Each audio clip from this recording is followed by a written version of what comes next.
KSRTC ബസ്സുകളിലെ സ്ത്രീകളുടെ സൗജന്യ യാത്രയ്ക്ക് പൊൻകുന്നത്ത് തുടക്കമായി. പ്രിയദർശിനി പദ്ധതിയുടെ പൊൻകുന്നം ഡിപ്പോതല ഉദ്ഘാടനം Kanjirappally MLA. Professor Roni K. Baby Ponkunnam bus സ്റ്റാൻഡിൽ വെച്ച് നിർവഹിച്ചു. യു.ഡി.എഫ് സർക്കാർ വാഗ്ദാനം ചെയ്ത ഇന്ദിരാ ഗ്യാരണ്ടിയിലൂടെ വനിതകളെ ചേർത്ത് നിർത്തുകയാണ് സർക്കാർ ചെയ്യുന്നതെന്ന് എം.എൽ.എ. പറഞ്ഞു.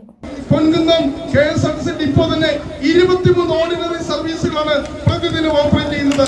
ആ 23 ബസ്സുകൾ എന്ന് പറയുന്നത് ഒരു പ്രതിദിനം എത്ര ചാലുകളാണ് അങ്ങോട്ടും ഇങ്ങോട്ടും ഓടുന്നത്. നൂറുകണക്കിന് ആയിരക്കണക്കിന് അമ്മമാർക്കാണ് ഇതുകൊണ്ട് ഈ പ്രയോജനം. നമ്മുടെ നാട്ടിലുള്ള സാധാരണക്കാരായ അതുകൊണ്ടാണ് സ്ത്രീകൾ ഏറ്റെടുത്ത ഒരു വലിയ വികസന പദ്ധതിയാണ്. ഞാൻ ഇതിനെക്കുറിച്ച് ദീർഘമായിട്ട് സംസാരിക്കുന്നില്ല.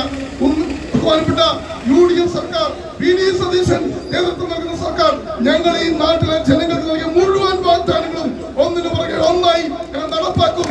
ഈ നാട്ടിലെ ജനങ്ങളോട് നീതി പുലർത്തും.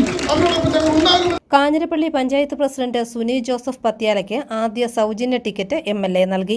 ജില്ലാ പഞ്ചായത്ത് അംഗം അഭിലാഷ് ചന്ദ്രൻ അധ്യക്ഷനായി. ജില്ലാ പഞ്ചായത്ത് അംഗം തോമസ് കുന്നപ്പള്ളി, കോൺഗ്രസ് ചിറക്കടവ് മണ്ഡലം പ്രസിഡന്റ് സേവ്യർ മൂലകുന്ന്, മുതിർന്ന കോൺഗ്രസ് നേതാവ് പി. സതീഷ് ചന്ദ്രൻ നായർ, അബ്ദുൾ കരീം, സനോജ് പനക്കൽ, ജയകുമാർ കുറിഞ്ഞിയിൽ, മുണ്ടക്കയം സോമൻ തുടങ്ങിയവർ പങ്കെടുത്തു. പൊൻകുന്നം ടൗണിൽ പ്രവർത്തകർ പ്രകടനമായി എത്തിയ ശേഷമായിരുന്നു ഉദ്ഘാടനം. ഉദ്ഘാടനത്തിന് ശേഷം കെ.എസ്.ആർ.ടി.സി ബസ്സിൽ എം.എൽ.എ. പാലാ വരെ സഞ്ചരിച്ചു. പ്രിയദർശിനി സ്ത്രീ സൗജന്യ എന്നെഴുതിയ കെ.എസ്.ആർ.ടി.സി ബസ്സുകളിൽ മാത്രമാണ് സൗജന്യമായി യാത്ര ചെയ്യാൻ സാധിക്കുന്നത്. കെ.എസ്.ആർ.ടി.സി പൊൻകുന്നം ഡിപ്പോയിൽ നിന്നും പാലാ പൊൻകുന്നം ചെയിൻ സർവീസ് ഉൾപ്പെടെ 21 ഓർഡിനറി ബസ്സുകളാണ് ഗ്രാമപ്രദേശങ്ങളിലേക്ക് ഉൾപ്പെടെ സർവീസ് നടത്തുന്നത്. കെ.എസ്.ആർ.ടി.സി പൊൻകുന്നം ഡിപ്പോയിലെ എല്ലാ ബസ്സുകളും ടൗണിലെ സ്വകാര്യ സ്റ്റാൻഡിൽ എത്തിയ ശേഷമാണ് കടന്നുപോകുന്നത്. News bureau, Ponkunnam.